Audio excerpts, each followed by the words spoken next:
Kvadrat tengliğinin anlaması.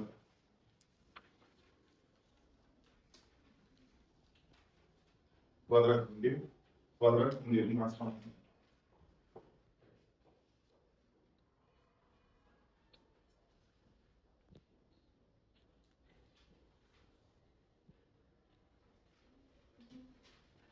Tamam. Бүгінгі сабақтың мақсаты квадрат теңдігінің анықтамасын білу, квадрат теңдігінің түрлерін ажырата білу. Сонда бүгінгі сабақ біткен кезде қандай білімді меңгеріп шығасыңдар? Нені білу керек? Квадрат теңдігінің дұрыс. Квадрат теңдігінің анықтамасын білуіміз керек және квадрат теңдігінің түрлерін ажырата білуіміз керек. Енді тақта қарайық. Теңдер білетін теңдері бар. Осы кезінде өткен теңдеріміз 3, 2, мысалы 7, 10. Бұл қандай теңдер? Сызықтық теңдер. Не себеп сызықтық теңдер деп аталады? Айнымалының дәрежесі қандай болып тұр? Дұрыс. Бұл жерде айнымалы x, x-тің дәрежесі 1-ге тең болғандықтан ол сызықтық теңдер деп аталады. Мына теңдікті қандай теңдікке айналдыру керек? Дұрыс теңдікке айналдыру керек. Дұрыс теңдікке айналдыратын қандай айналдыру керек? X неше тең болу керек? 1-ге дұрыс. X дегеніміз теңдігінің түбірі немесе теңдігінің шешімі деп аталады. Яғни дұрыс санды теңдікке айналдырса, бұл теңдігінің шешімі деп аталады. Ол сызықтық теңдік. Егер x квадрат минус 4x ал 3x квадрат минус 2x 5x квадрат 0.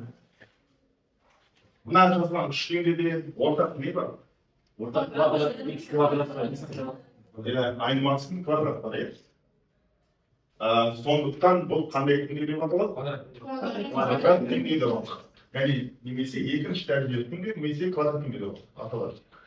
Ал бүгінгі анықтамасын жасауға квадрат теңдеуіміз.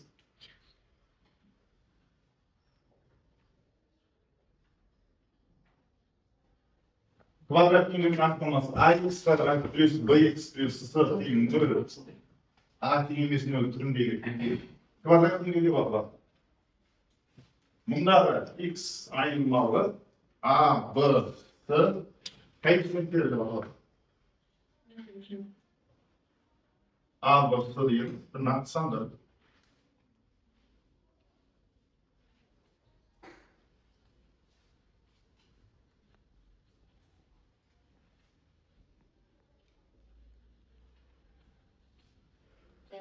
Нөл квадрат сабылмайды және нөл болса, егер A деген коэффициент нөлге тең болып қалса, бұл қандай болады? Қандай дұрыс теңдеу болады? Квадрат теңдеу болмайды.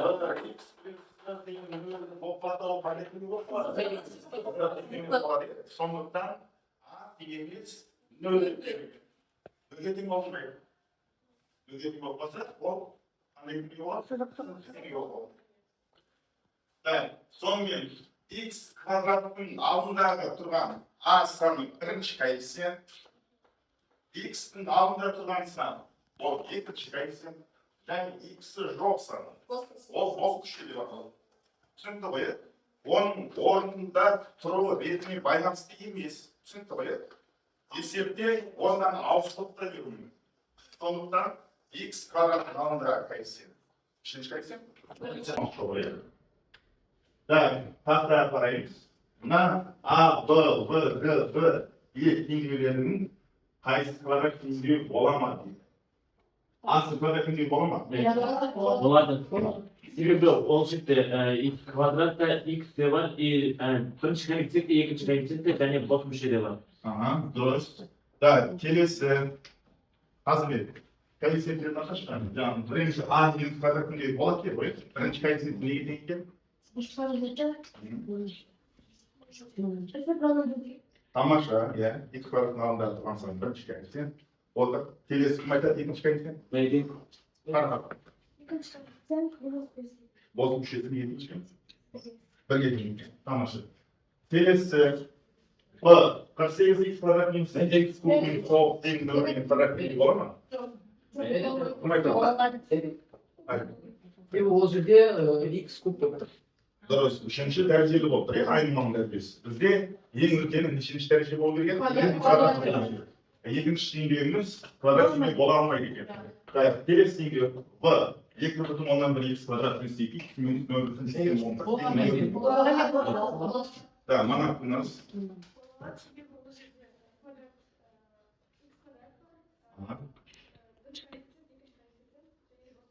Böyle bir bayan. Aslında birinchi koefitsiyentni qanday qilib belgilayapmiz? Artı ilk ondan birga, ikkinchi koeffitsiyent üçüncü bozulmuş. Qancha? Böyle üçüncü nomberga. Minus 4 nomberga sanmasini. Так, kelesi G. Mangal. Bir minus 12 teng degan kvadrat metre bo'ladimi? Olmaydi. Ne sebepten? X kvadrat X Doğru, sol kıyı var. Tıspayı aynı manada yapılırsa bir yetim olur. Gelirse bir diyelim. Gelin göstereyim. Nasıl? Sebebi o жерде X kvadrat var. Doğru, tamaşa. Bu жерде, так, мына коэффициент қандай? Ben рали бар. Bu sefer bize birinci koefitsiyent A тең 7. Ага. Просто şey olmuş. Olmuş. А, bir деген коэффициент бар ма? Tıspayı. Так, келесі Е. Ayşe. Ye деген тең, соң бір теңіз бола ала ма екен? Коэффициенті неге тең? Коэффициенттерге андап X бірге тең, иә? B және S коэффициенттері жоғы нөлге тең, иә? Енді осыдан мынандай бөлінеді екен, квадрат теңдеу. Толымсыз квадрат теңдеу деп бөлінеді түрге. Егер дейді квадрат теңдеуде B немесе S коэффициенттерін біреуі нөлге тең болса, онда теңдеу толымсыз квадрат теңдеу деп аталады. B мен S біреуі нөлге тең болып, немесе екеуі де нөлге тең болса, онда ол толымсыз квадрат теңдеу деп аталады.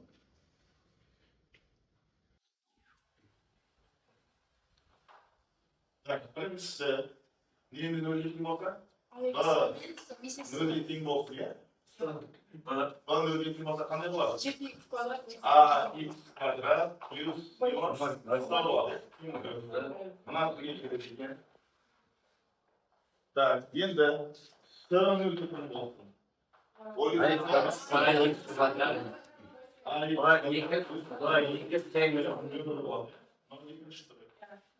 Енді балдар нөлге тең болсын. Сылдар нөлге тең болса, онда не болады?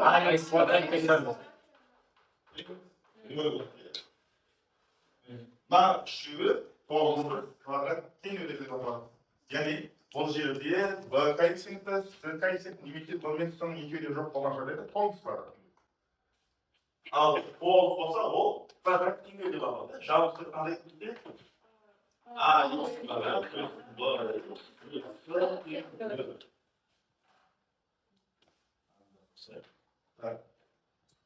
Келесі. Егер мені ax kvadrat plus bx plus s тең нөл, a деген бірінші коэффициенті бірге тең болса, онда ол қандай не болады? Бірге квадрат нөл болады. Коэффициенті бірге тең болған жағдайда. Мысалы, мына жерде жазбай, a тең бірге тең болса, онда ол квадрат болады.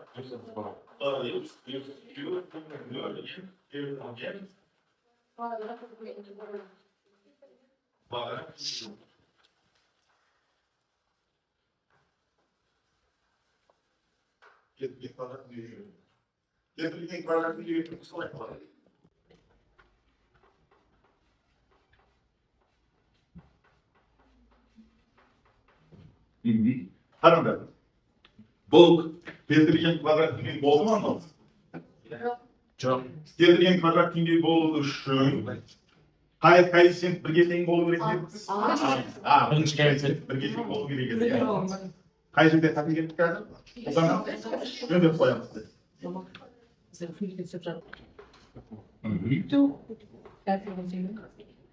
Durust.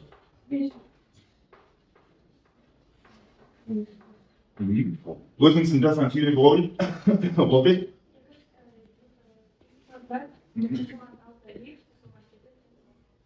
Программа просто пойдёт. Не тебе какие-то информации тут. Не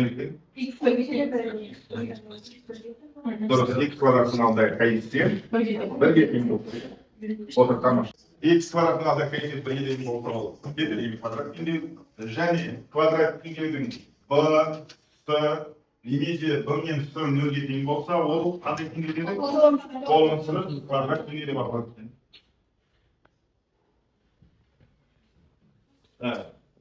Mına sıraqlara bir javob berib ketik. Birinchi, qay tenglik so'nggi kvadrat tenglik bo'ladi deydi.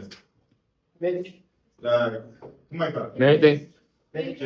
Keltiring. Qaysi o'nsi bo'ladi? Birinchisi bo'ladimi, ikkinchisi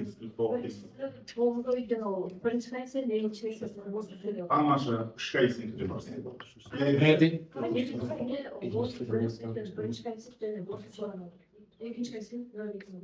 hammasi o'nsi kvadrat bo'ladi deb bir nolga teng bo'lib qolamiz. Kelesi Neydi?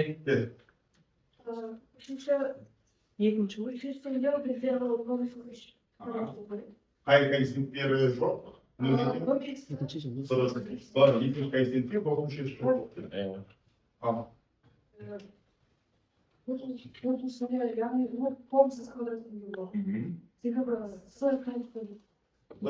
koeffitsient qanday bir şey yo'q. Olmuş. Tamam. Kelesi Якщо x квадрат буде квадрат сигнал інтегрального способу, є квадрат інтегральний.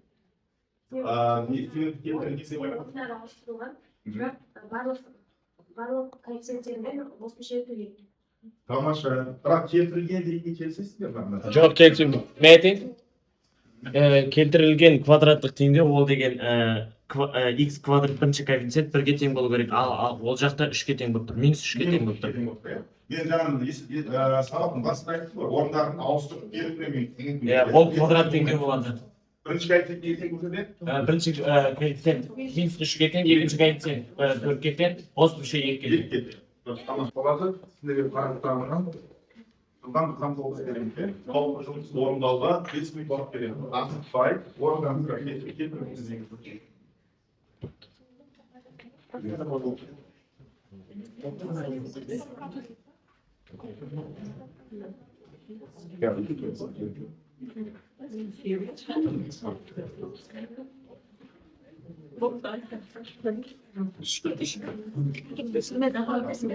Tamam, yapayım soruları.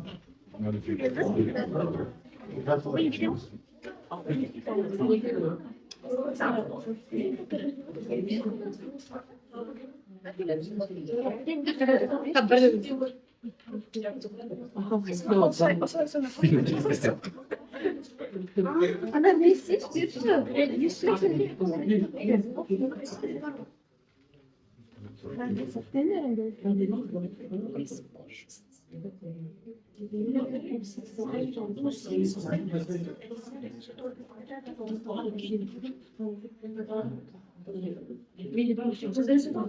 Болды. Ай болды. Тамаша. Дайындалып отырыңдар, қазір шақырып. Екінші топ болды. Болды. Не болды. Бірінші топта болды. 4 болды. Үшінші топ болды. Үшінші топ болды.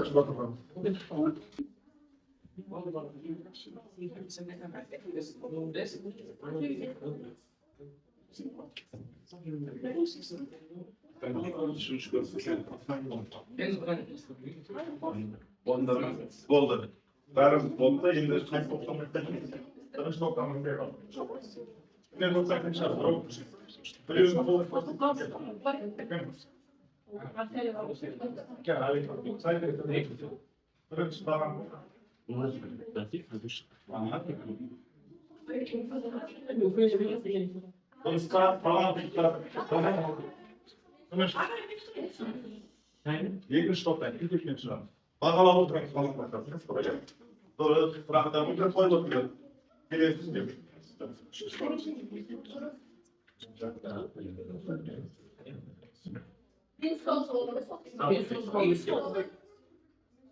Çalo.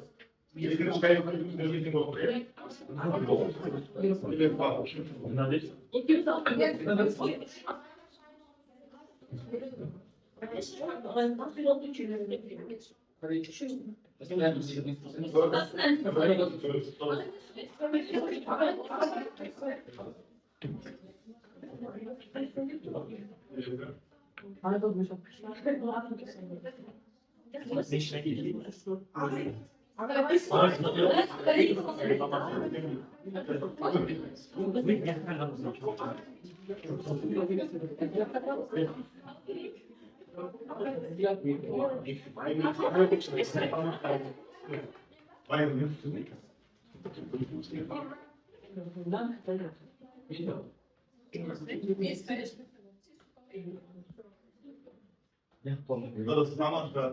Gazın kız niye yürüyünce?